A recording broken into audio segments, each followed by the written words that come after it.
This is the Hidden Killers podcast with Tony Brueski. Featuring author, psychologist, and daily contributor, Shavaun Scott. What happened to Maddie Soto? That's what so many of us are wondering. The reports are not fully in yet. The autopsy report not in as of our recording right now. But let's watch this other clip.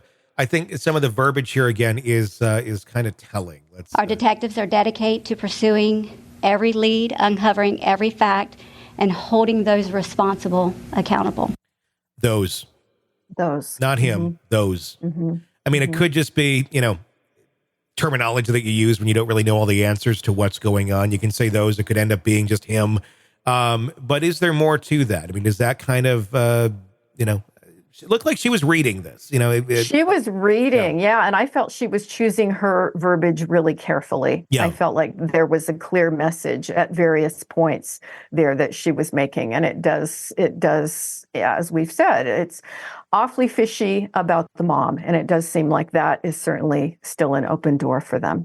It makes you wonder if there are others involved here, those involved here, if it goes beyond the mom as well. Not saying she couldn't be involved or complicit or at least knowledgeable in some way, shape, or form, but it does make you wonder a little bit about, was he distributing these images? Is this going to, the fingers of this, are they going to reach out so far where, others can be investigated? Maybe not only for this case, but others of child pornography and things of that nature.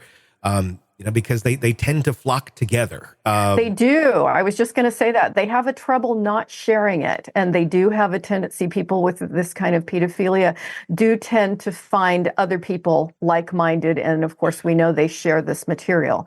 So that was where my mind went to. Why is that, I guess, is the question. If you're doing something that's that horrible, that society frowns upon, even if you're like, that's your thing. It's not a good thing by any means. It's horrible.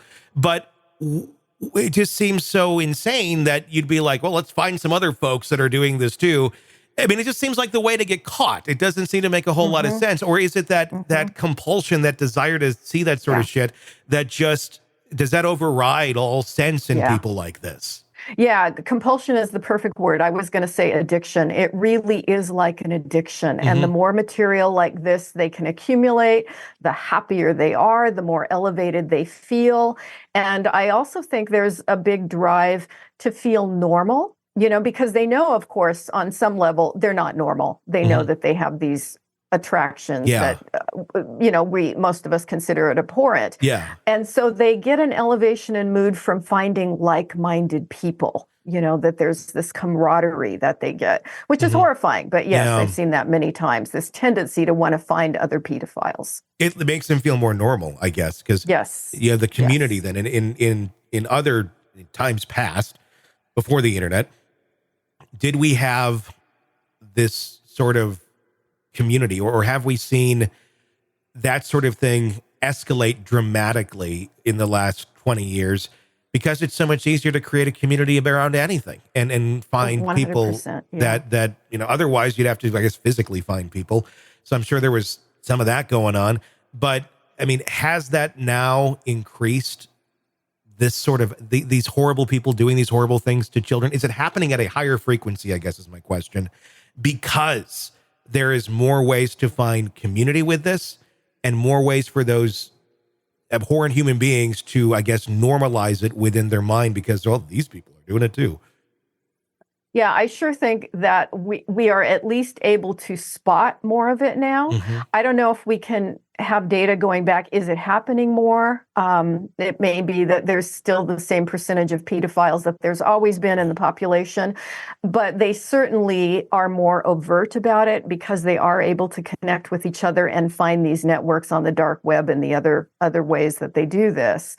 So it's something that the internet is enabling and allowing them to be a lot more active. Yeah. And it's one of the things in treating sex offenders that, when they were out in the community, out on, parole or conditional release, that we always very carefully monitored their internet activity, and they had to agree to that, to monitoring, because that was part of being out in the community, was they could not access this kind of material, and their internet was watched very closely because it was felt that the internet activity was reinforcing and continuing this addictive process that they had.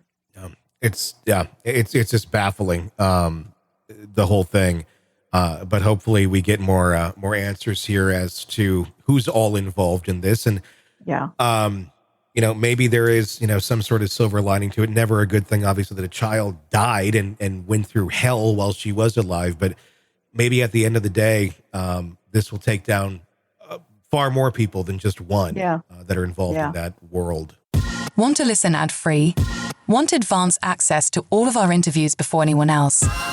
Become a True Crime Today Premium Plus subscriber on Apple Podcasts. You get every episode commercial-free. So you can binge on true crime until you can binge no more. Search True Crime Today Premium Plus on Apple Podcasts now, or go to our podcast page and sign up now. More of the Hidden Killers podcast next.